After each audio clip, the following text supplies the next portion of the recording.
Ya, Assalamualaikum warahmatullahi wabarakatuh. Selamat siang, teman-teman di ini. Aku Dika sebagai host di siang hari ini akan ngebahas tentang basic of background illustration for beginner barengan sama Mas Fajrul. Ini mudah-mudahan suaranya ini ya jelas ya, walaupun tadi kayaknya ada beberapa teman-teman yang bilang videonya tersendat-sendat, patah-patah. Nah, kalau sekarang gimana nih? Suaranya aman nggak? Mudah-mudahan sih aman ya. Agak patah-patah, Kak. Eh, tapi tetap jelas ya suaranya ya, mudah-mudahan. Oke, kalau suaranya aman. Sip, nggak apa-apa, nggak masalah. Yang penting nanti Mas Fajrul jaringannya oke ya. Mungkin ini jaringan dari aku aja gitu. Nah, teman-teman mau ngucapin makasih banyak dulu nih buat yang udah join di hari Sabtu, di Sabtu siang. Kemarin mungkin kita udah ini ya merayakan kemerdekaan Indonesia. Nah, hari ini kita akan seru-seruan bareng, kita ngebahas sesuatu yang menarik bareng sama Mas Fajrul tentang background illustration. Nanti teman-teman boleh banget nanya langsung ke Mas Fajrul melalui Q&A. Kalau mau chat mungkin di kolom chat, tapi kalau mau pertanyaan nanti bisa di kolom Q&A aja ya teman-teman. Biar nanti dari Mas Fajrul juga bisa memilih pertanyaan-pertanyaan secara langsung gitu. Kalau di chat nanti biasanya ketumpuk-tumpuk. Nah, seperti biasa sebelum ke speaker kita hari ini, jadi teman-teman yang mungkin baru pertama kali join di Amazing Academy, selamat datang. Jadi teman-teman kalau misalnya pengen belajar nggak cuma tentang ilustrasi kayak siang hari ini, teman-teman juga bisa sebetulnya belajar tentang materi-materi lain kayak misalnya desain, ada juga yang sifatnya dia itu make up, ada juga yang fotografi, videografi. Nah, nanti bisa cek aja langsung di Instagramnya Amazing, nanti di link bio-nya itu udah ada. Teman-teman nanti bisa cek ke sana dan bisa langsung daftar juga. Nah, buat yang mungkin sedikit lupa juga terkait Mazing itu apa, jadi Mazing itu adalah platform link bio yang biasanya itu ada di link bio Instagram ataupun sosial media lain gitu ya. Nanti teman-teman basicnya aplikasi, jadi memang harus download dulu dan di sana nanti teman-teman bisa sign up buat dapetin username. Setelah dapetin username, nanti teman-teman bisa masukin link dari berbagai macam sumber ya, kayak sosial media, misal dari Instagram, dari YouTube dan lain sebagainya. Bisa juga teman-teman masukin kayak link dari website, link dari Spotify misal, dan lain-lain gitu yang nantinya tuh dikumpulin dalam satu landing page. Di Amazing juga nanti teman-teman bisa nikmatin beberapa fitur. Di sana ada fitur analitik sosial media, ada fitur forms, terus ada fitur smart URL dan lain sebagainya. Nanti dicek aja langsung di Instagramnya Amazing. Sorry, di aplikasinya Amazing maksudnya.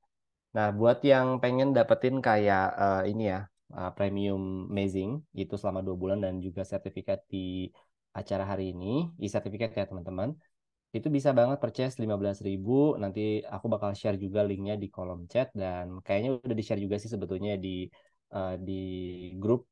Nah, jadi teman-teman nanti boleh mungkin di hari ini ataupun nanti pada saat materi berlangsung juga boleh atau nanti setelah materinya beres juga boleh gitu ya. Karena udah di-share juga di grup, jadi teman-teman bisa nanti scroll aja sedikit. Akan ada infonya dan cara transaksinya kayak gimana dan lain sebagainya itu udah ada di grup ya teman-teman. Nah, kalau nanti purchase dan jadi Amazing Premium, salah satu benefitnya adalah kita desainkan Amazingnya, teman-teman. Jadi akan dibuatin seperti ini dengan tampilan yang nanti teman-teman bisa request gitu. Pengen ada apa aja di sana, pengen ada link, misal link dari sosial media, link dari marketplace, dan link dari manapun nanti bisa request. Begitu. Tapi ini harus purchase dulu ya, teman-teman. Tapi kalau purchase sama e-sertifikat yang kelas hari ini. Oke, kurang lebih dari aku sih seperti itu. Mungkin kita langsung aja ke Mas Fajrul ya buat kelas hari ini. Silakan Mas. Oke, thank you, Tika. Halo teman-teman, selamat siang. Thank you banget udah join ya di um, kesempatan sharing aku di Amazing Academy yang ini. Aku mau langsung aja share screen.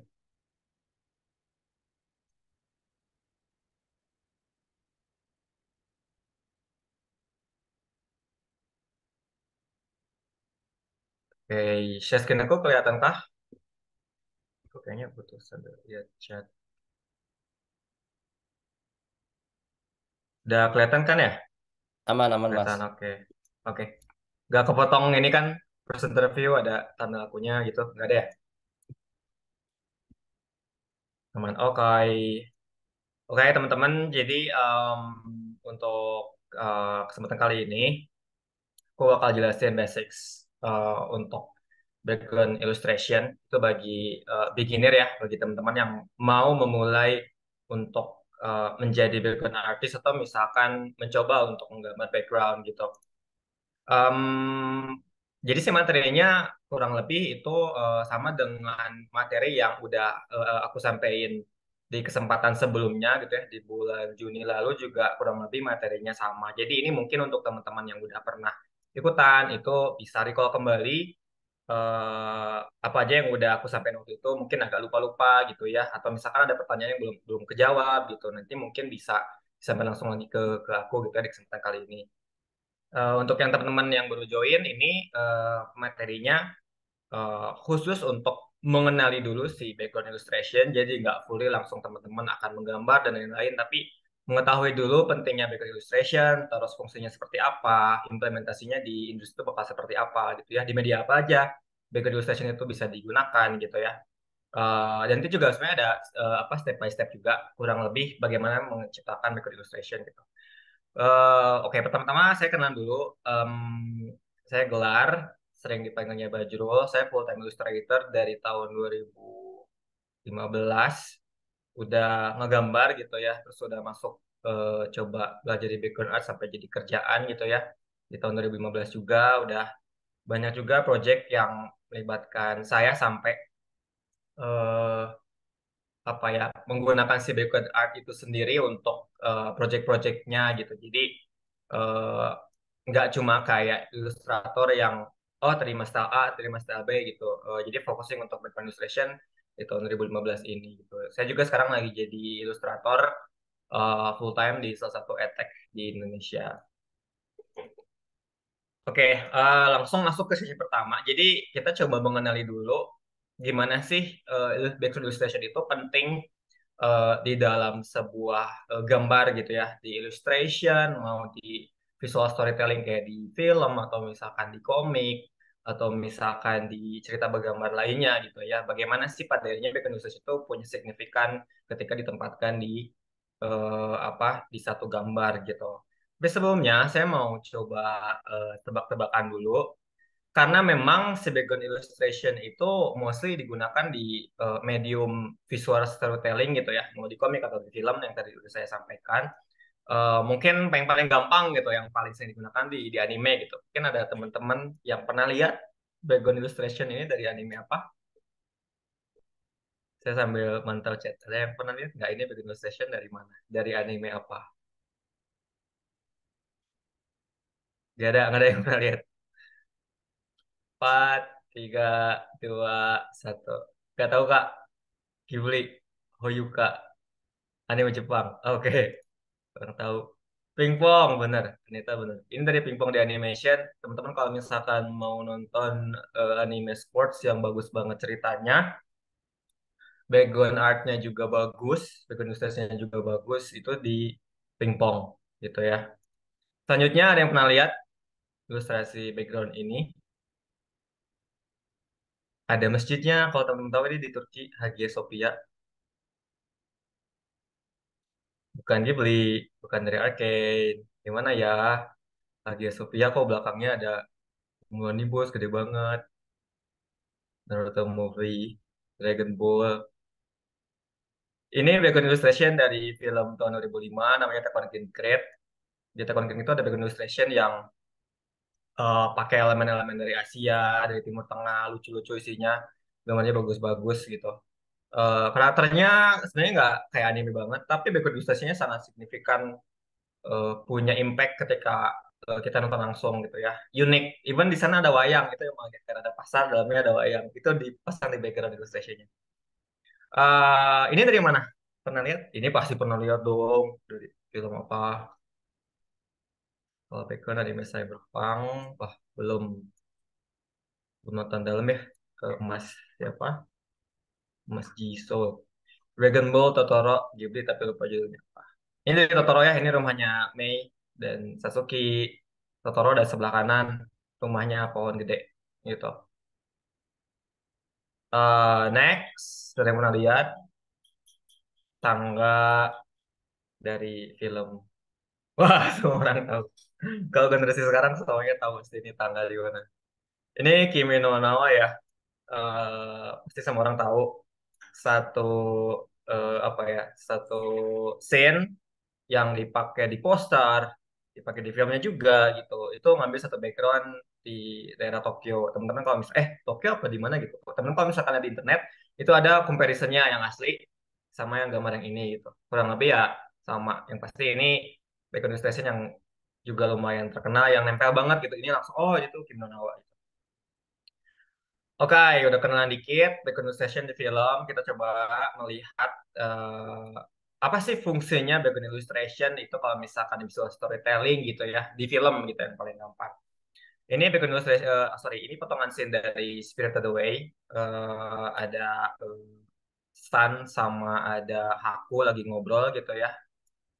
Secara singkat, jadi background illustration itu tempat di mana karakter hidup gitu. Dia ada lingkungannya, dia ada semacam landscape di mana nanti karakternya itu beraksi, berinteraksi, ngobrol, berantem atau misalkan ya dia lagi sendiri bersedih bla bla bla. Itu fungsinya kurang lebih kayak gitu. Gambarannya tuh pemandangan, apakah pemandangan dengan illustration itu nggak cuma rumah, kadang-kadang ada yang cuma liatin awan, ada yang cuma liatin pohon, ada yang cuma liatin moodnya doang, warnanya doang gitu. Itu masuk ke background illustration.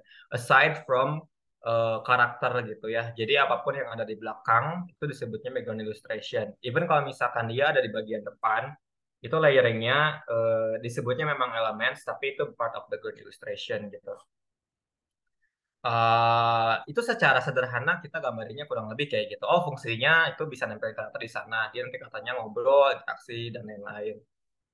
Em, nah, sebenarnya dari segi profesi itu awalnya, sorry, dari perkembangannya itu pertama kali kan digunakan ya banyak lah studio animasi yang dari Eropa, yang dari Amerika, yang dari Rusia juga banyak gitu. Tapi yang paling umum itu dari Disney. Jadi Disney itu punya departemen yang khusus untuk bikin background illustration. Disney nyebutnya itu background painting. Jadi kalau teman-teman lihat di sini tuh ada salah satu background, sorry, salah satu scene dari film Jungle Book. Teman-teman ada yang pernah lihat Jungle Book? Sekarang udah live actionnya sih. Ini tahun berapa gitu? 19. Jadul lah pokoknya gitu. Ini masih pakai bukan, sorry. Ini masih pakai poster paint, masih pakai kertas, ngegambarnya di kertas gitu ya. Tapi kalau misalkan si karakter itu pakai kertas kalkir gitu, jadi transparan gitu. Nah, ini disebutnya background painting. Profesinya namanya background painter gitu. Jadi ada nih profesi untuk khusus di visual storytelling di film namanya background painter khusus untuk untuk background painting. Nah, di Jepang, di industri anime disebutnya si background painting itu adalah background art gitu ya. Eh, jadi memang itu dipisahin banget orang-orang yang ada di background art sama yang di animator yang ngerjain in between gitu, yang warnain even itu beda orang semua gitu. Jadi nggak semua kayak animator tuh bakal bisa ngegambar background. Background artist tuh bakal bisa ngegambar karakter itu bakal beda. Nah, di sini sebutnya background art, di background painting, di Jepang sebutnya background art. Jadi kalau teman-teman nyari ini di Google gampang. Background art Studio Ghibli misalkan apa ya Whisper of the Heart nanti bakal keluar background artnya semuanya gitu. Udah umum di internet jadi kalau teman-teman mau nyari reference itu background art disebutnya. Profesinya namanya background artist. Jadi kalau teman-teman lihat di Twitter atau misalkan di Instagram atau misalkan di platform lain ada yang nulis bionya background artist. Berarti dia memang profesinya adalah menggambar background only, gak ngegambar yang lain gitu. Dan di Jepang itu divisinya namanya art department. Jadi nggak background art tapi art department. Si art director yang di film itu, yang di film Ghibli, yang di anime itu eh, punya art director yang memang ngedirect si eh, mood, si settingnya gitu ya. Warnanya tuh mau warnanya kemana itu ada namanya art director gitu. Dia juga jago bikin background art. Nah di Ghibli itu ada tiga deh yang paling, paling terkenal tuh. Ada Kazuo Oga yang bikin background artnya Totoro. Ada Yoshi Takeshige itu yang dia bikin Spirited Away itu ada directionnya. Ada juga yang Moto Nizo itu kalau teman-teman pernah nonton Castle in the Sky itu yang Moto Nizo gitu. Itu tiga salah satu yang paling oke di studio Ghibli. Dia director yang bikin kalau teman-teman nonton tuh Ghibli itu bagusnya apa sih selain cerita? Kan gambarnya biasa aja gitu ya dari karakter. Tapi ternyata ada orang di balik itu yang menggambar background art yang nempel ke kita impresinya. yang memang mengarahkan hal tersebut gitu. Itu namanya art director di film. Tapi ya untuk yang craftingnya namanya background artist. Cuma kadang-kadang art director juga bakal turun untuk menggambar kalau misalkan si background artnya nggak terlalu sesuai dengan apa yang dipengen sama Miyazaki. Misalkan nanti si art directornya bakal turun langsung gitu. Itu sekilas semua soal si profesinya, soal industri itu dia tuh dikenalnya sebagai apa gitu ya, background illustration. Tapi sebenarnya tadi ngomongin fungsi gitu ya. Fungsinya apakah cuma untuk karakternya duduk doang atau misalkan interaksi doang, tinggalnya di situ rumahnya Shinchan di rumah ini yang 30 tahun nggak beres-beres cicilannya, Doraemon rumahnya di sini gitu. Apakah cuma seperti itu gitu. Tapi ternyata tidak sesederhana itu gitu gambar. Jadi saya waktu tahun 2017 itu alhamdulillah ada kesempatan sekolah lagi gitu ya dulu pas di kampus saya yang terakhir, saya coba neliti background art, khusus background art gitu, di animasi. Dan objeknya cuma ngebahas awan doang. Kenapa sih awan ada di anime? Kenapa sih awan signifikan harus ada di anime? Terus kenapa sih awan itu gede dipasangnya di anime, terus bagus-bagus gitu ya. Kadang-kadang cuma dikasih satu layar itu isinya awan doang. Buat apa? Gitu. Apa yang latar belakangnya hal tersebut? Selain indah tuh apa fungsinya? Gitu. Ternyata banyak banget fungsinya. Nanti saya coba sekelas jawab.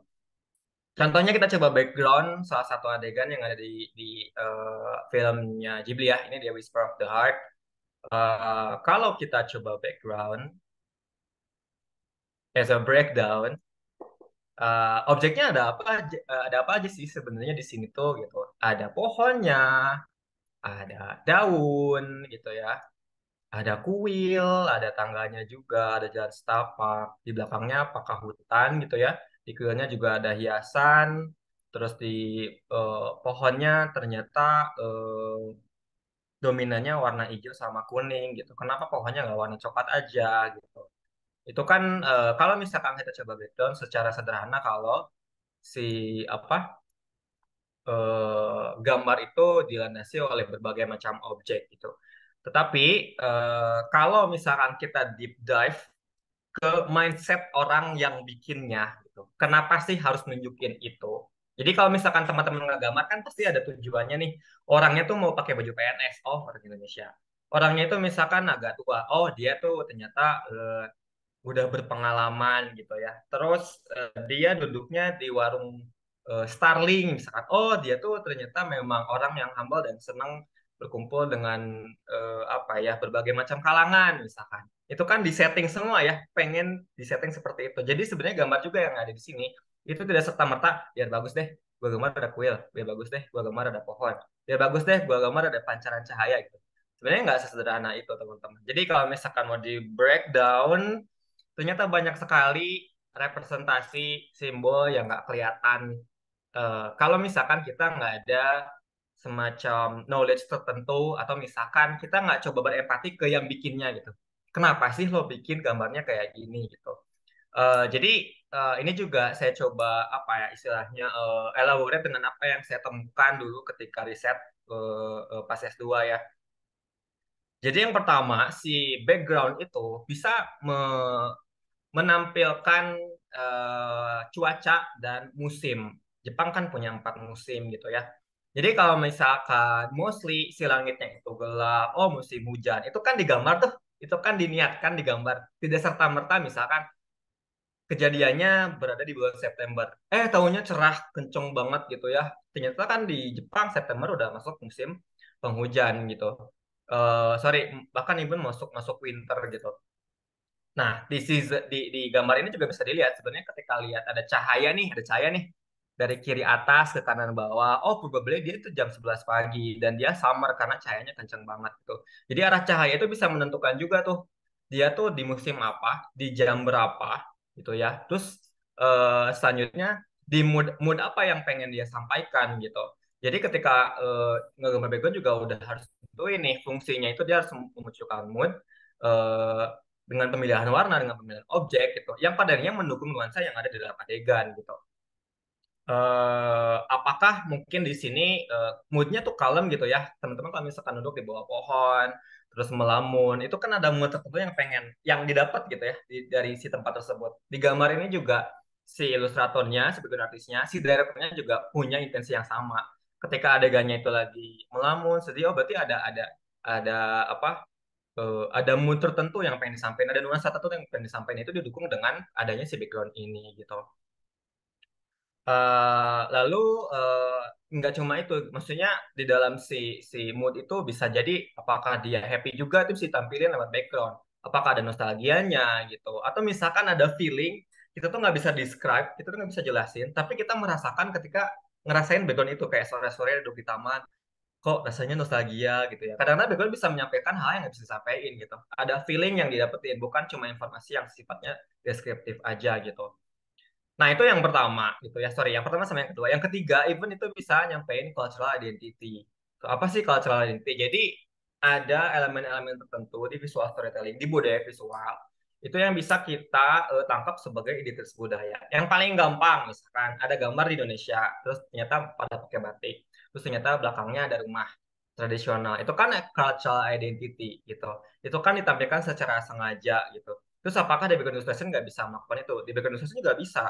Ternyata menyampaikan cultural identity di background juga simply dengan misalkan nih, masukkan satu tempat misalkan yang memang cuma ada di Jepang.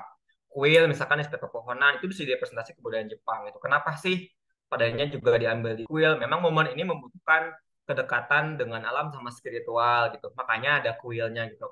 Di belakangnya kalau misalkan nyata ada mall kan tidak mendukung si moodnya, tidak mendukung bahwa orang Jepang itu dekat dengan alam gitu. Jadi kalau secara cultural identity perspektif itu butuh ditampilkan si kuilnya gitu.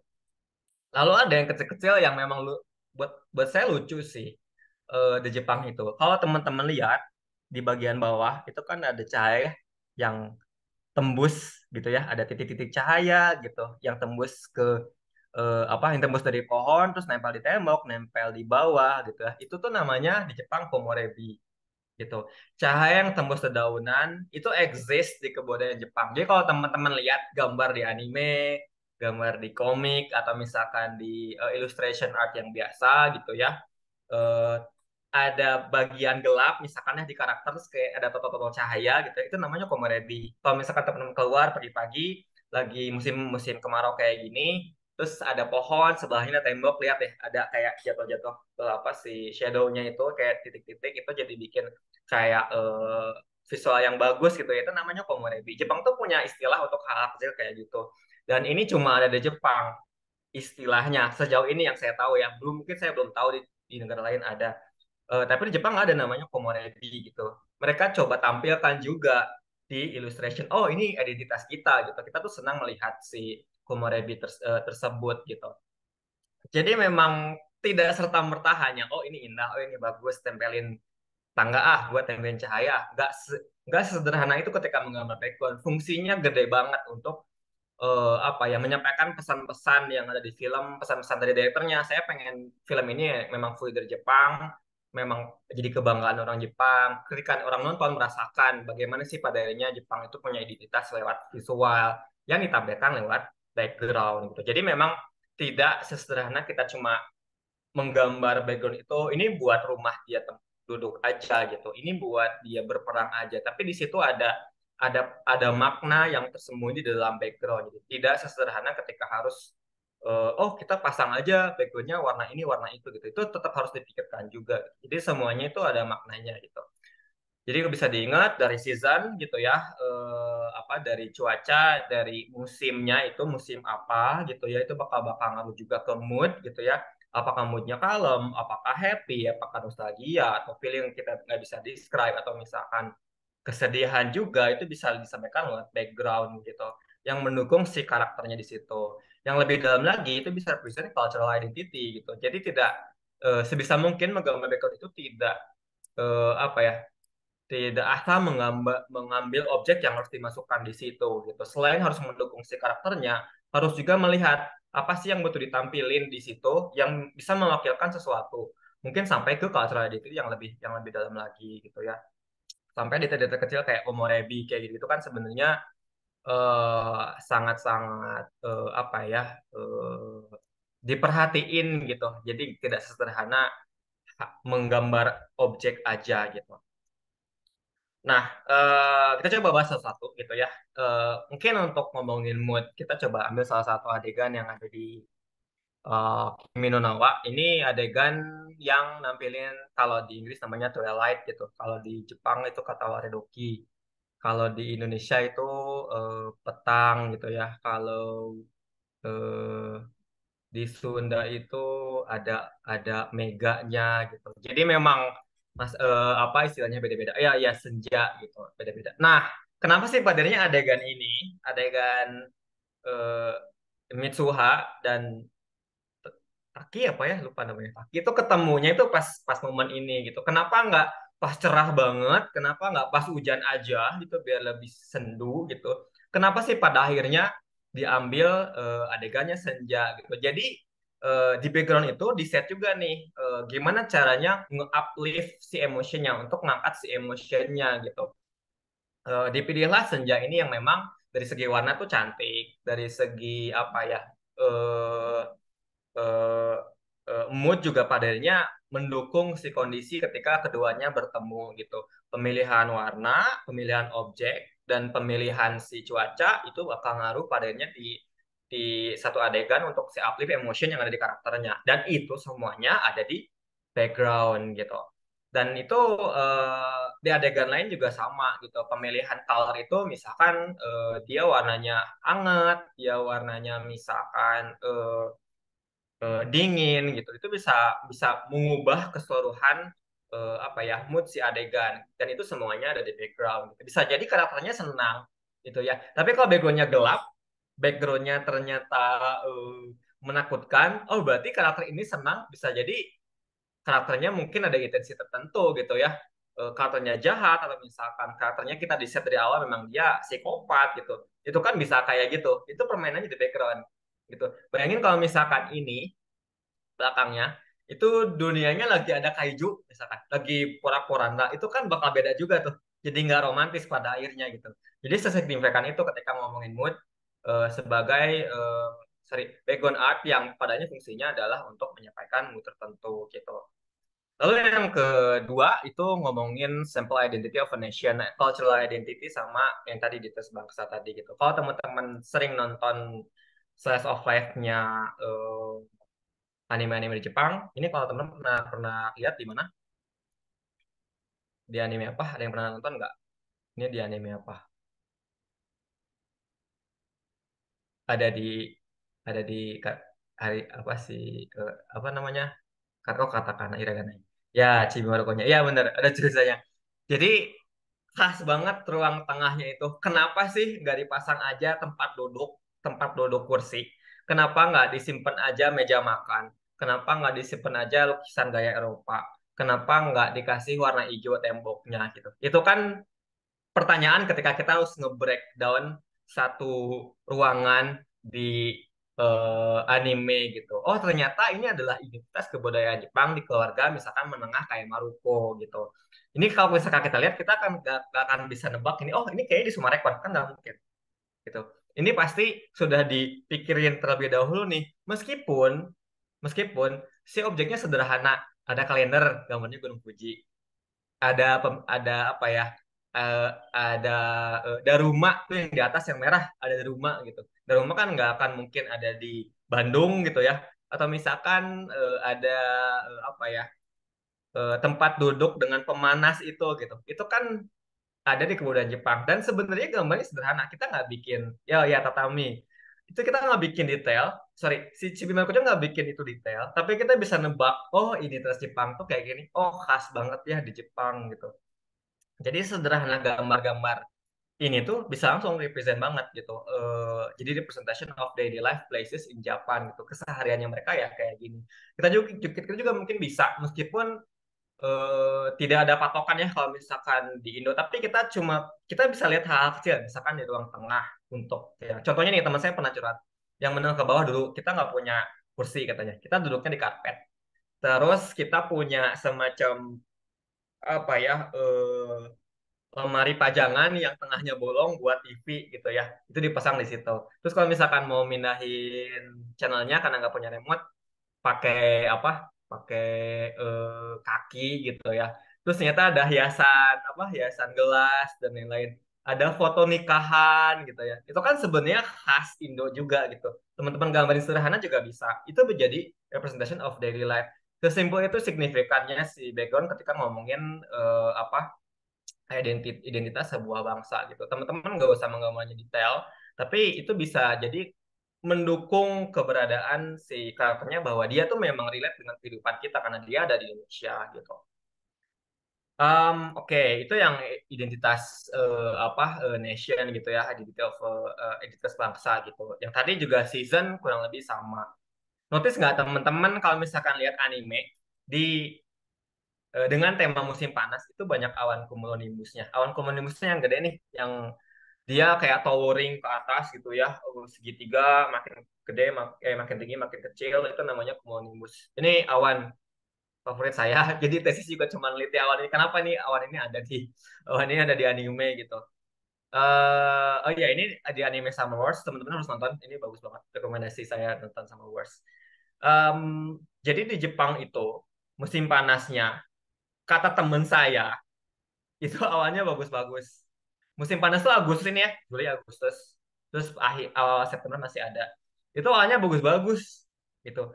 Eh jadi ternyata itu tuh karena memang bekas di benak orang-orangnya. Gak tahu deh apakah ada orang Indonesia itu sepeka orang Jepang gitu ya. Lihat alam itu bisa jadi diambil, diterapin di karya-karya visualnya gitu. Oh, karena musim hujan ada ada awan apa gitu misalkan, apa musim panas tuh ternyata langitnya jadi kuning gitu misalkan di Indonesia. Itu saya belum melihat se sedetail itu seperti apa yang dilakukan oleh orang Jepang. Kalau Jepang langsung kelihatan tiap hari lihat cumulonimbus nggak bosen, mereka malah ambil, mereka pasang di visual medianya gitu, contohnya di Summer Wars ini.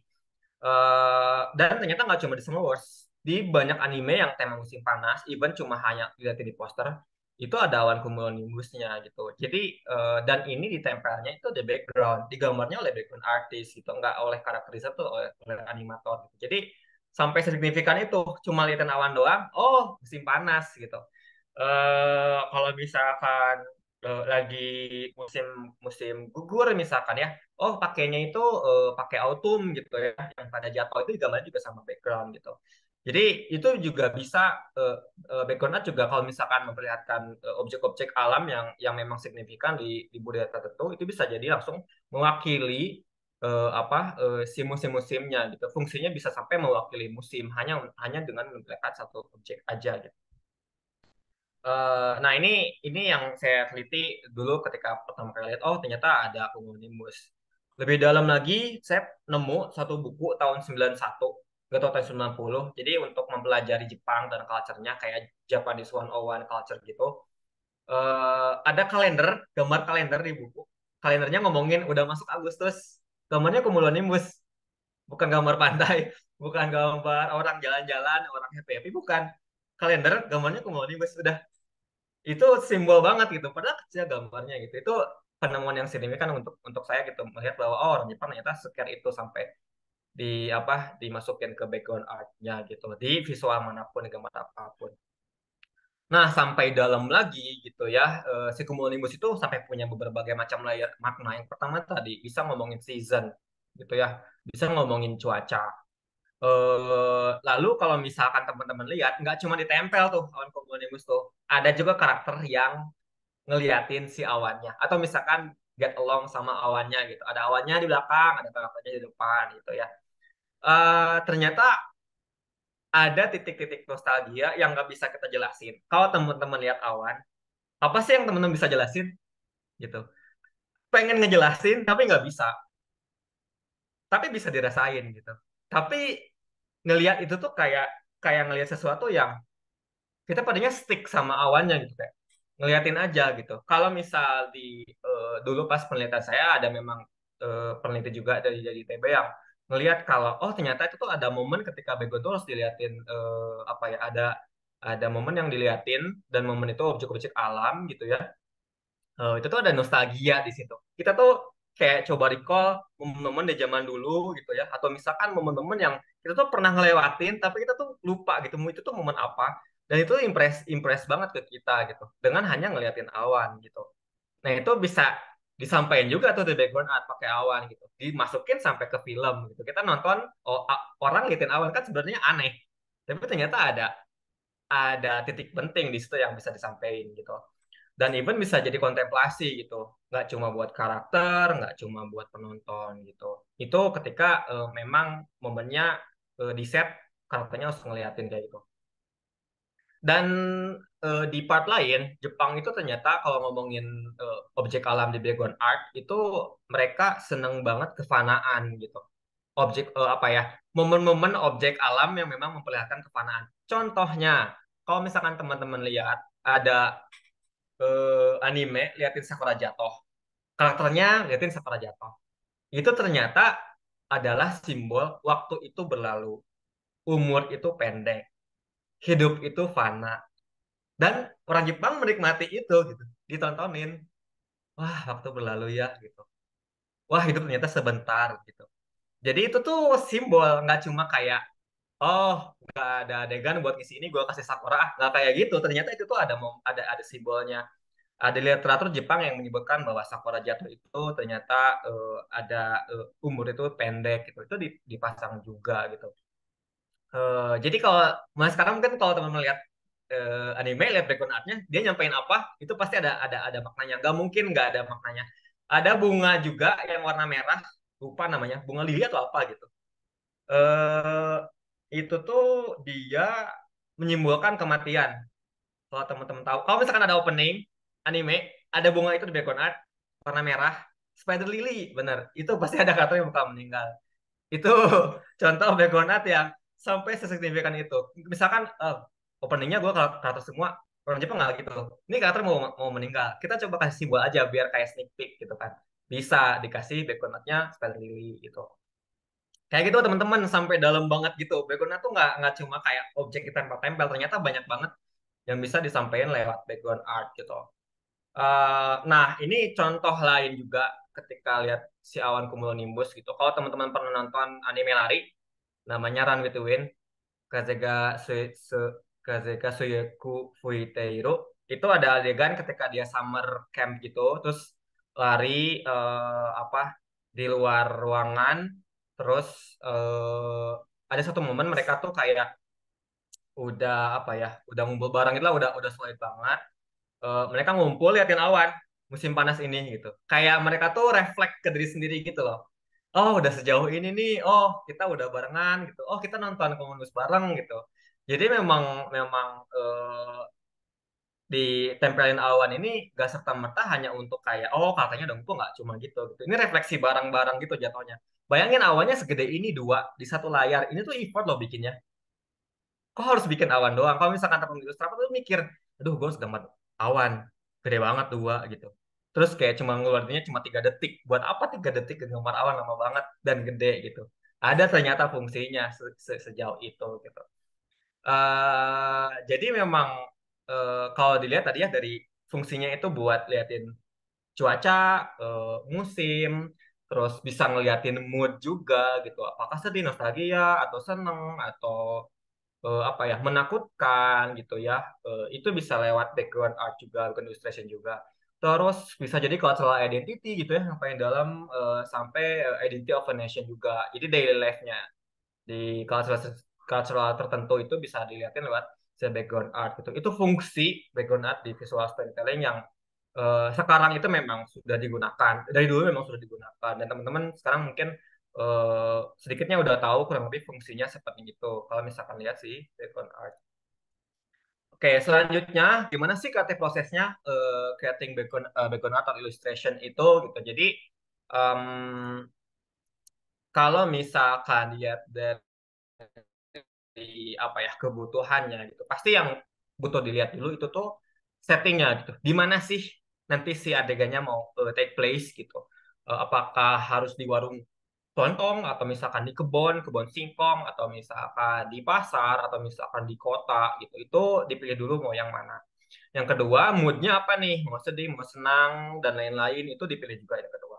Yang ketiga fungsinya lebih dalamnya mau apa nih, mau mau enhance dramatiknya, mau enhance emotionnya di satu adegan di satu gambar itu nggak cuma buat di animasi ya, di gambar kalian aja misalkan satu sprite satu itu mau nge-uplift apa nih, dramanya aja atau misalkan mau liatin cultural reference tertentu di Indonesia gitu yang mungkin di Sunda atau misalkan dari Jawa atau misalkan dari Kalimantan, dari Sumatera itu bisa banget pakai background art yang memang itu tiap daerah pasti ada simbol tertentu tuh. Saya juga sebenarnya tertarik untuk melihat itu, cuma cuma belum sempat aja gitu. Jadi pasti itu punya.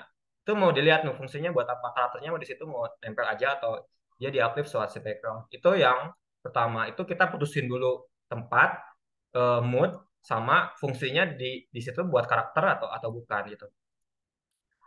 Yang kedua, teman-teman butuh butuh referensi gitu. Jadi kalau misalkan biasa nih, saya ngerasain dulu gambar karakter tuh butuh referensi. Oh bajunya gini, oh topinya gini, oh sepatunya gini, oh mukanya kayak gini misalkan. Background juga kurang lebih sama. Kalau misalkan tadi mau ngambil nih di warung kelontong, pasti kan butuh referensi tuh. Ngarang itu susah, ngarang itu susah. Meskipun teman-teman tahu saya mau gambar warung kelontong, tapi ketika teman-teman punya referensi, itu bakal memudahkan proses teman-teman gitu. Dan itu bakal lebih cepat sih prosesnya karena udah ada gambarnya nih, cuma tinggal kita klik dikit aja gitu. Oh misalkan si etalasenya tuh ada 3 stacknya, oh kita bikin 2 aja biar gampang gambarnya. Oh misalkan yang di atas itu tuh suka ada snack atau misalkan apa ya, semacam makanan yang memang di plastik dan bisa apa di apa ya kayak jemuran gitu kan ya, berjejer gitu. Itu kan butuh butuh referensinya gitu. Dan please jangan ngarang, itu susah dan gambarnya kurang lebih bakal jelek. Saya ngajar di kampus saya yang S1 dulu itu ada 5 tahun dan mostly teman-temannya yang belajar gambar itu memang ketika tidak ada referensi mereka ngarang gambarnya jadi jelek gitu. Akan sangat bagus untuk teman-teman punya foto sendiri. Jadi kalau misalkan udah memutuskan jadi background artist, background ilustrator, mulai-mulailah peka melihat kejadian alam meskipun sederhana. Coba mulai peka melihat sekitar. Misalkan ada satu spot lucu banget nih, ada perumahan, tapi ternyata rumahnya jadul gitu. Terus sampai lihat, oh si tumbuhannya yang di apa yang ditanam tuh ada kembang kertasnya, tapi ada kembang yang lain juga gitu. Nah itu tuh sudah mulai arahnya ke sana kalau memang fokus menjadi bikin ilustrator. Lalu kumpulkan foto gitu. Bahkan sakal bagus kalau misalkan teman-teman punya punya koleksi foto sendiri. Saya punya koleksi ribuan foto yang isinya kayak lewat ke sini jalan kaki, oh bagus fotoin. Jalan-jalan analog ini bagus saya fotoin gitu. Itu bakal jadi referensi ketika ada kerjaan. Dan itu beneran kepake. Saya tiap kali kerjaan pakai referensi foto sendiri. Mau di internet boleh, cuma memang akan sangat bagus kalau misalkan teman-teman ngerasain langsung saat postingnya tempatnya gitu. Setelah foto langsung tadi nyari referensi untuk moodnya gitu. Jadi kan misalkan fotonya tuh siang-siang di kemarau, tapi ternyata langitnya nggak biru nih. Saya pengen langitnya biru, bisa bisa nyari referensinya. Sekarang gampang di internet nyari aja background illustration yang memang liatin warna-warna yang langitnya warna biru gitu. Nanti teman bisa bisa combine nih tempatnya misalkan di daerah teman-teman, misalkan di mana ya di Payakumbuh gitu. Tapi langitnya pengen bagus nih biru, nyari referensi gambar yang warnanya biru itu bisa banget, tinggal dikombain aja gitu. Itu skill kita padanya yang bakal menentukan gitu. Lalu padanya pilih drawing stylenya mau kayak gimana, mau tradisional yang kayak Ghibli atau misalkan yang agak Makoto Shinkai, biru-biru kuning, biru orange pink ungu, atau misalkan apa yang cyberpunk gitu. Itu boleh cari aja drawing stylenya mau kayak gimana gitu. Contohnya nih, foto referensi yang saya dapat gitu ya. Sebelah kiri itu daerah di Bandung namanya Budi Luhur. Lalu saya pengen gambar nih karena kalau misalkan dilihat kan sebenarnya ini tempat apa, ini tempatnya di mana.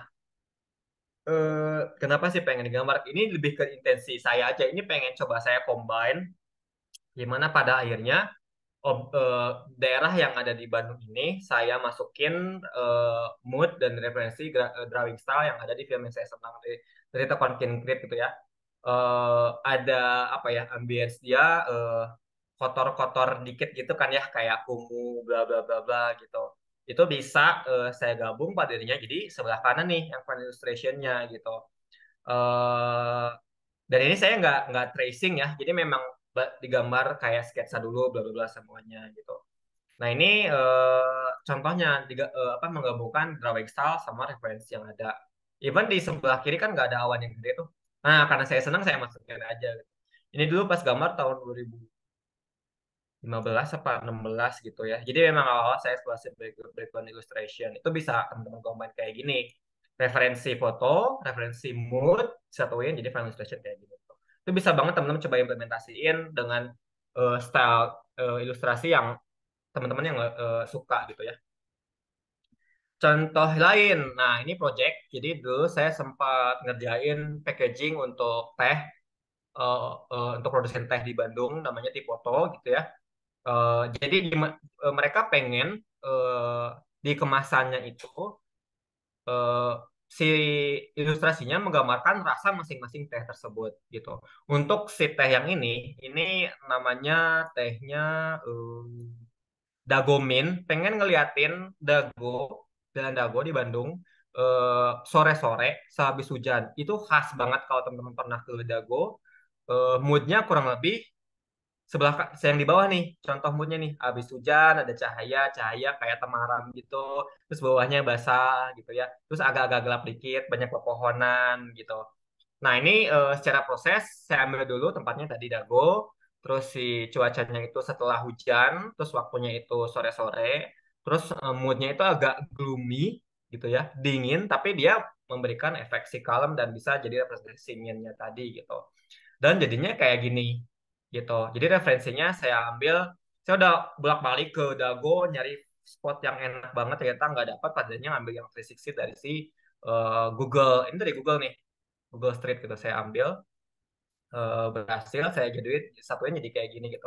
Bahasanya dapet, temaramnya dapet, abis hujannya juga dapet gitu. Dan si kliennya lumayan satisfied dengan ilustrasi saya bikin. Jadi banyak banget ilustrasi yang di nggak banyak banget sih, ada 6 kalau nggak salah, ada Dago, ada Braga, ada di Jalan Pecinan gitu ya. Itu masing-masing representatif rasa-rasa si teh tersebut gitu. Ini contohnya yang buat si Dago Min. Nah ini contohnya, ini moodnya yang di bawah, fotonya di atas gitu ya. eh Oke, nah poin yang kedua tadi yang saya sampaikan di awal gitu ya, ketika ngomongin setelah mencari tempatnya apa, moodnya apa, mau gambarnya seperti apa, itu adalah referensi gitu.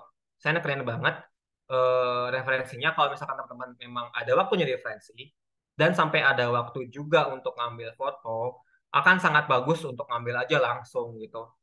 Ini contohnya saya ambil itu foto di kosan saya dulu di Jalan Kiara Condong, eh tahun 2016 kalau nggak salah gambar ini tuh. Saya gambar dulu sampai 2 minggu. Karena ini pertama kalinya saya gambar background illustration. Saya nggak suka awalnya gambar background karena sangat kaku, tidak menarik, dan tidak appealing aja gitu. Oh ternyata tidak sesederhana itu ketika saya banyak baca, saya banyak nonton gitu. Ini saya ambil fotonya sendiri, terus si lightingnya saya otak-atik sendiri. Kalau misalkan teman-teman lihat kan nggak ada tuh drop shadow sebelah kanan tuh. Sorry, drop shadow di gambar kanan sebelah kita ada drop shadow kecil banget. Karena yang sebelah di fotonya tuh gelap semua gitu. Nah, cuma saya coba tweak, awalnya tetap tetap sama, objeknya tetap sama, cuma artinya saya otak-atik dikit gitu. Padahal jadinya ya kayak gini. Teman-teman kalau misalkan ngambil foto sendiri itu bakal lebih tahu atmosfernya, teksturnya, feelingnya ada di sana tuh seperti apa gitu. Jadi memang sangat recommended untuk teman-teman ngambil foto sendiri dan menggambarlah lingkungan-lingkungan yang ada di sekitar teman-teman. Jadi mulailah menggambar background illustration. Kalau mau latihan ngambil dari anime nggak apa-apa. Tapi kalau misalkan mau level up gitu ya, dan mulai di notice sama orang-orang, gambarlah daerah-daerah daerah-daerah yang teman-teman ketahui atau daerah-daerah yang memang yang ada di sekitar teman-teman gitu. Itu bakal lebih relatable ke yang lihat gambarnya. Lebih senang juga nanti teman-teman gitu. Oh, ternyata gambar kayak gini bisa dibikin sebagus ini ketika masukin di background illustration gitu. Jadi tidak untuk kemungkinan nanti level up-nya juga teman-teman dikenal sebagai ilustrator yang berani ngangkat kekhasan dan value-value lokal yang ada di tempat teman-teman, di tempat teman-teman gitu ya. Oh, oke.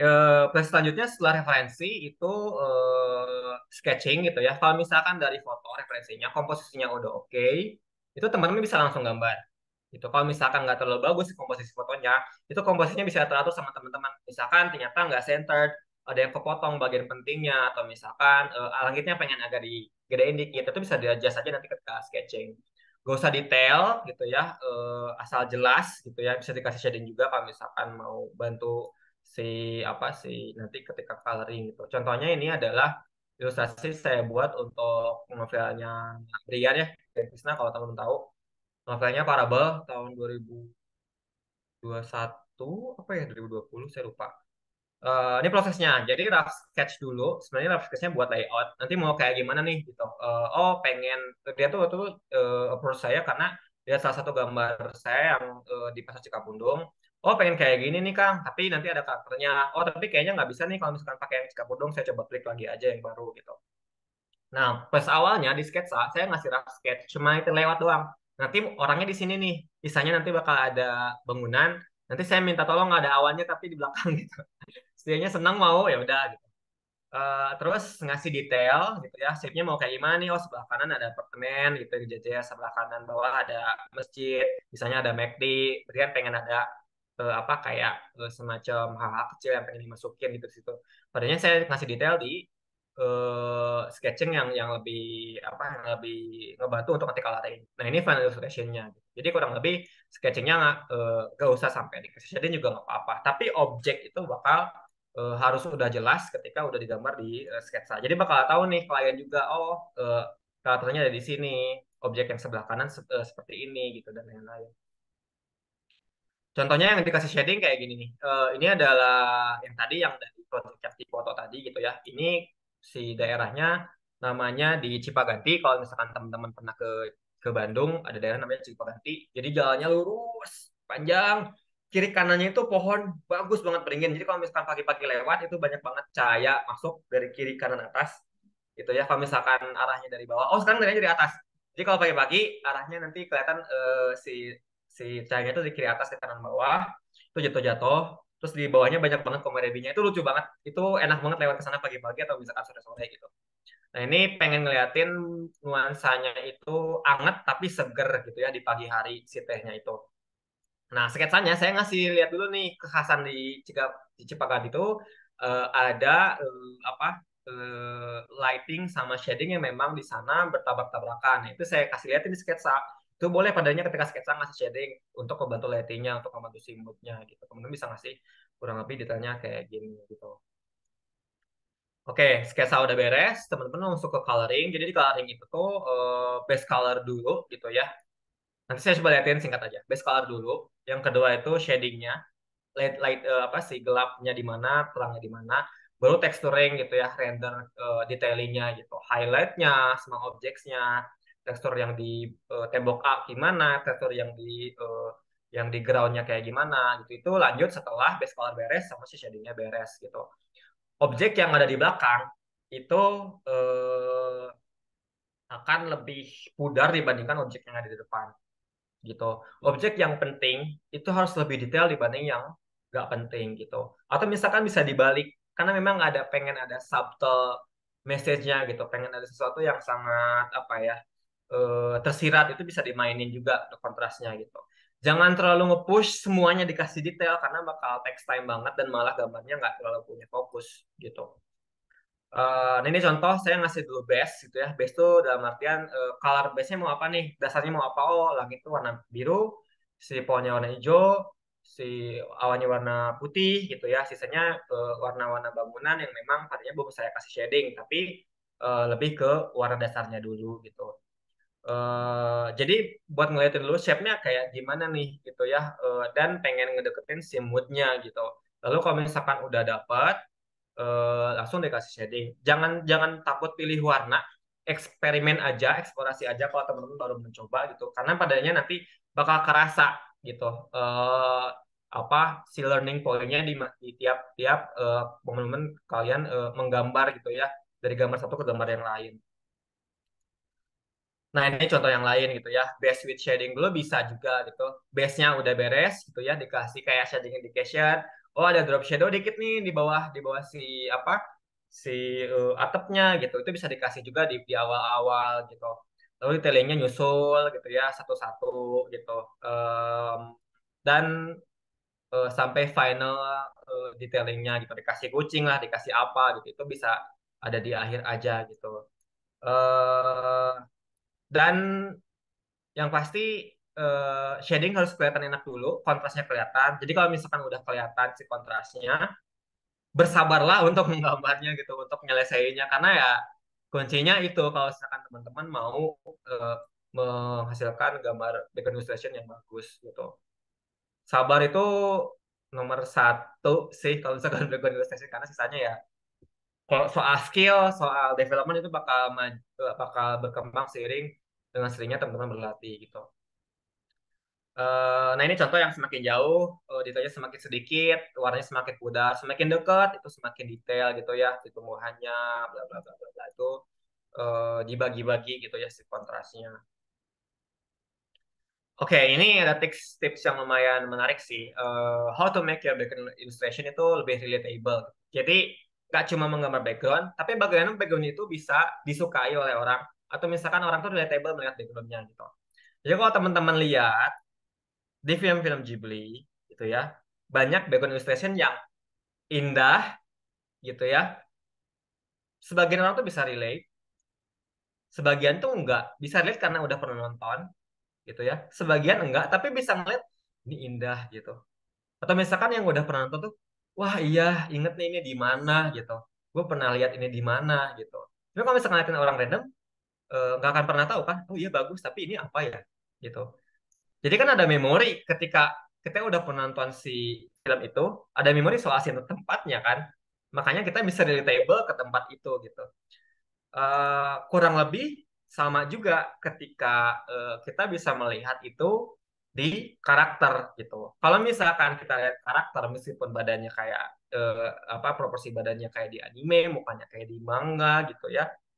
Tapi kita bisa relatable ketika kita bisa ngeliatin identitas tertentu yang udah dikenali oleh audiensnya. Contohnya apa? Misalkan nih karakter tertentu pakai bajunya baju yang memang kita udah tahu sama, baju PNS. Kalau misalkan ceritanya ngomongin di Indonesia dan ngomongin PNS, baju anak SMA gitu ya. Oh, sekolahnya di Indonesia, pakai bajunya baju SMA yang ada di Indonesia gitu. Itu kan identitas. Itu kan sesuatu yang memang kita udah tahu bersama dan bisa kita kenali ketika kita sekali lihat gitu. Sama halnya ketika kita bisa menggambarkan itu di background gitu.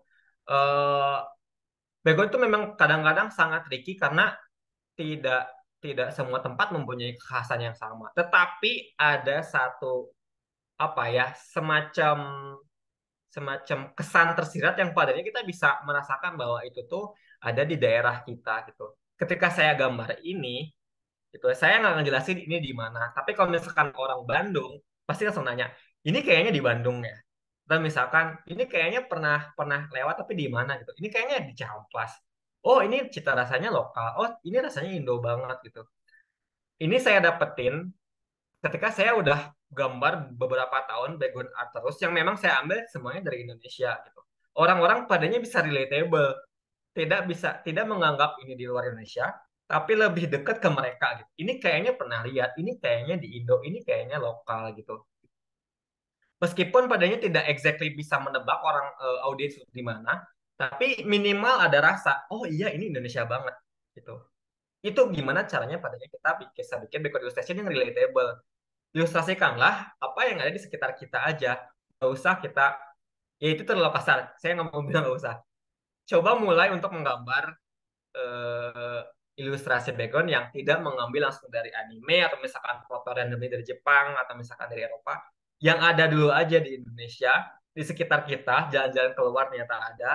Itu ambil, itu bakal beda impresinya untuk audiens kita dan itu bisa bisa lebih relatable untuk mereka gitu. Ada juga gambar yang saya bikin ini di Jalan Gempol gitu ya di Bandung. Kalau teman-teman pernah ke Bandung, ada kupat tahu di situ enak banget. Terus ada Los Tropis gitu ya. Los Tropis tuh di sebelah kirinya nih. Ini tuh jadi ada satu sudut gitu. Saya nyari sudut-sudut yang kadang-kadang nggak tidak ketahuan orang, itu tuh bagus banget. Ya alhamdulillah saya kayak punya kepekaan untuk melihat ini spot bagus banget.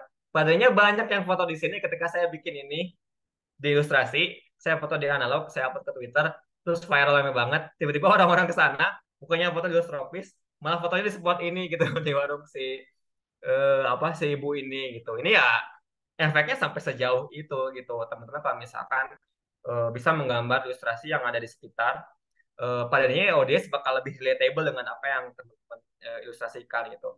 Karakter tuh bakal gampang bisa relatable karena dia punya emotion gitu.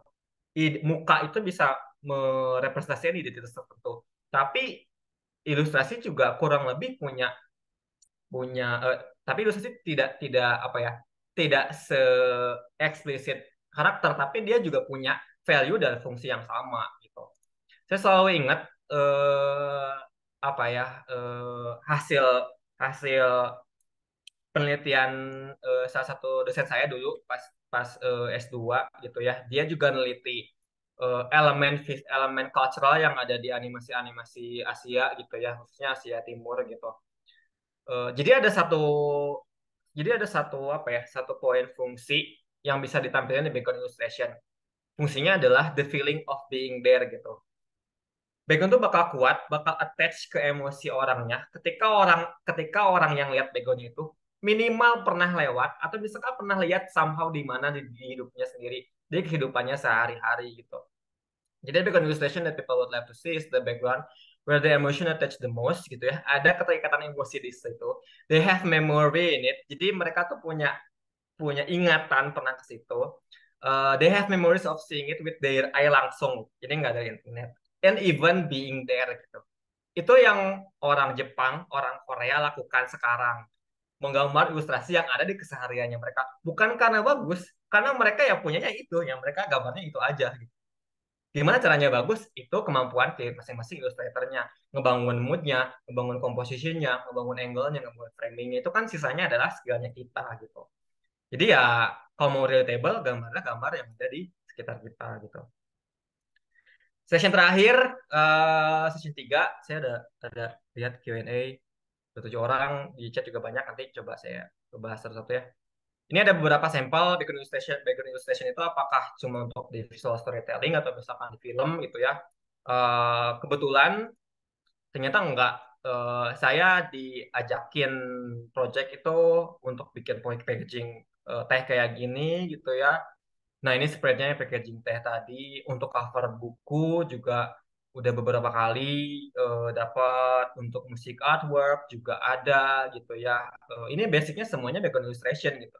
Jadi kalau teman-teman lihat ya karakternya semuanya kecil, nggak nggak gede-gede banget sebenarnya gitu. Mostly background illustration yang saya pampangin gitu.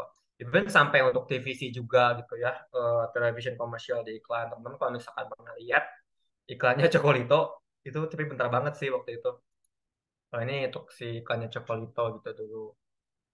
Kurang lebih implementasinya kayak gitu. Jadi kalau teman-teman memutuskan mau jadi background illustrator itu ya kesempatan di industrinya banyak. Implementasinya bisa di tempat mana aja yang tentu nggak bisa perkirakan ternyata gitu. Oke, itu kurang lebih teman-teman yang bisa aku sampaikan. Nextnya, kalau misalkan teman-teman ternyata pengen langsung nyobain pertama kalinya, pengen nyobain back illustration nanti di Amazing Academy juga bareng sama saya ada masterclass gitu ya. Ini contoh-contoh teman-teman yang ikut masterclass di kesempatan yang sebelumnya gitu ya. Jadi ada beberapa teman-teman yang memang baru pertama kali nih gambar banget background gitu. Eh, jadi memang si course-nya saya arahin untuk minimal berani dulu deh untuk ngegambar gitu. Nah, ini contoh-contohnya gitu ya. Yang beneran nggak pernah gambar background sama sekali, padahal berani nggak gambar background gitu. Pakai foto yang saya siapin juga, saya fotonya yang saya ambil di Bandung juga gitu, yang gampang-gampang aja gitu. Nah, ini contoh-contohnya. Saya senang sih padanya kayak ngebantuin juga. Jadi setelah masuk kelas nanti ada seminggu sampai 2 minggu teman-teman masuk grup gitu. Nanti saya kasih feedback, saya coba coba monitor juga gitu. Saya ngasih masukan juga nanti ke along with the apa ya, proses teman-teman ngegambar masing-masing si background-nya juga gitu. Jadi nanti saya coba bantuin bareng-bareng ngegambar sampai sampai bayar sampai jadi gitu. Oke, kurang lebih kayak gitu. Mungkin saya coba langsung dulu cek di Q&A ya. Bang, boleh gak sih nge-fan art sampai detail, bla bla bla. Oh, bentar, saya coba lihat sesuatu ya. Oh.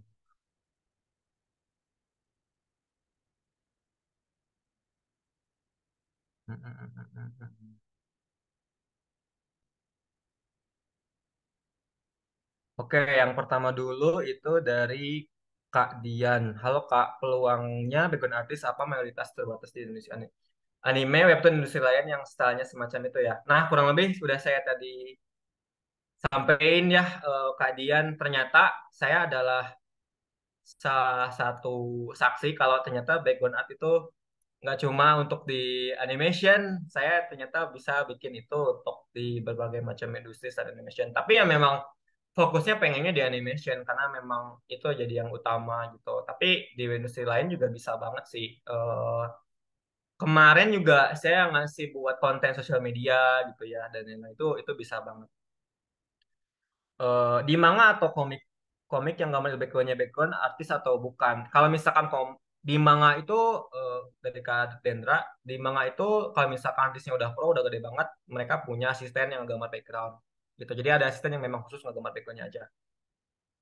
Em, aku pernah lihat di YouTube artis luar negeri dia bilang jangan sampai background mengalahkan gambar utamanya. Aku jadi bingung gimana menyikapinya padahal aku secara pribadi senang menggambar background. Nah, ini unik. Jadi kalau misalkan perspektif culture itu beda. Orang Amerika itu ngelihat karakter itu adalah poin utama gitu. Orang Jepang ngelihat keseluruhan itu adalah poin utama gitu. Jadi dua-dua kalau Jepang tuh melihat dua-duanya itu penting. Background sama karakter itu penting. Kalau Amerika itu enggak ternyata. Saya ada papernya, saya baca papernya juga gitu. Orang Amerika itu pasti melihat si karakternya dulu instead of si background gitu. Sederhananya gini, di bukunya itu dulu pernah ada riset gitu. Ada satu akuarium isinya ikan. Gitu. Akuariumnya isinya ada berbagai macam tumbuhan, bla bla bla bla bla gitu. Ada dua orang nih didatengin, ada orang Amerika, ada orang Jepang. Terus suruh lihat gitu. Eh apa? Ini gambar apa? Ini objek apa? Katanya. Kata orang Amerika ada ikan gitu. Kata orang Jepang ada akuarium, isinya tanaman, isinya air, isinya ikan. Itu kan beda tuh gitu. Orang Jepang tuh melihat keseluruhan itu sebagai satu hal yang berkoneksi gitu. Orang Amerika tuh nggak, even ada riset orang Amerika kalau misalkan bikin animasi itu nggak merhatiin matiin background. Awan aja udah, langit aja udah, gedung aja udah. Nggak ada mereka punya simbol-simbol tertentu gitu. Mungkin sebagian punya, di Avatar tuh bagus-bagus cultural reference-nya gitu. Tapi sebagian gedenya nggak juga gitu. Itu ada papernya yang ngebahas itu. Jadi itu bisa dipilih sih. Kalau saya condong ke yang Jepang. Karena orang Asia mostly memang senang main simbol di alam juga gitu. eh Bang, biar banyak orderan gambar backgroundnya gimana? Itu ya sering-sering lah upload portofolio. Em, apa boleh gambar referensi dari Google untuk ilustrasi dengan tujuan untuk jual? Apakah boleh atau harus foto sendiri? Kalau misalkan gambarnya landscape yang memang sudah diketahui oleh orang banyak, minimal pengen ngambil si objeknya aja, nggak literally ngambil fotonya digambar ulang itu boleh. Misalkan ada gambar gedung sate, itu kan udah banyak banget gambar gedung sate. Kita gambar gedung sate, tapi nggak gambar plek-plekan hasil fotonya gitu. Cuma ngambil satu objeknya aja. Oh mirip nih objeknya kayak gini, itu boleh gitu. Cuma kalau misalkan ngambil dari internet saya sangat nggak rekomendasiin gitu. Sejauh ini juga saya nggak melakukan itu. Cuma kalau misalkan udah jelas-jelas kita udah tahu nih jalannya di mana gitu ya, langsung aja mungkin bisa bisa diambil tapi bisa dikit-dikit aja gitu. Sisanya soal eh, apa ya klien atau misalkan tuh segambarnya pakai apa, eh, pengerjaannya berapa lama, oh sorry untuk pengerjaan biasanya sampai 20 jam dan lain-lain gitu sih. 20 jam, 15 jam satu. Base-nya hours. Nah, mungkin sisanya kayak toolsnya pakai apa, berasnya pakai apa, teman-teman itu bisa ikutin nanti di masterclass ya. Kalau teman-teman ternyata pengen belajar lebih jauh dan menggambar langsung itu bisa ikutin aja di sana. Saya nanti bakal ngasih eh, apa ya materi menggambar perspektif juga ada, composition juga ada, coloring juga ada, pemilihan referensinya juga ada, pemilihan paletnya juga ada. Pokoknya one on one dari awal sampai akhir bikin background nanti di masterclass buka ada. Kurang lebih seperti itu, teman-teman. Terima kasih atas kesempatannya. Saya coba balikin ke Mas Dika kali ya. Thank you.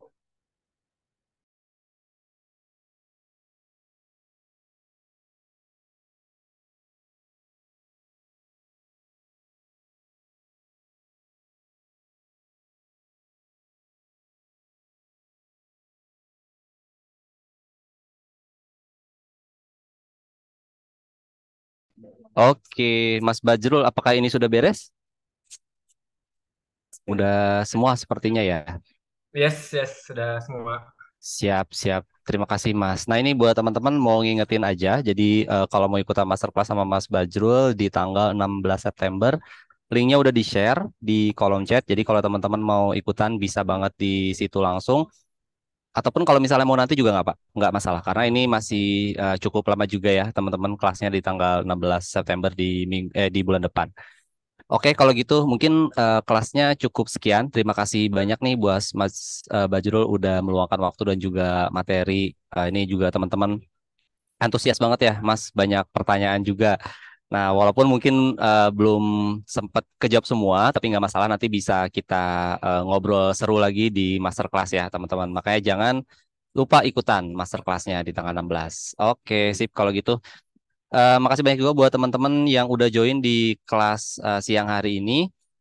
Mudah-mudahan dapat ilmu yang bermanfaat ya. Jadi semakin tahu nih tentang background illustration. Nanti kita bisa ngobrol seru lagi di masterclass tanggal 16 September. Jangan lupa ikutan. Jangan lupa follow Instagramnya Mas Bajrul juga dan follow semua sosial media Mas Bajrul juga. Jangan lupa juga follow Instagram Amazing dan semua sosial media Amazing. Sampai ketemu lagi nanti kita di masterclass. Aku Dika, pamit. Assalamualaikum warahmatullahi wabarakatuh. Waalaikumsalam. Makasih teman-teman, makasih ya.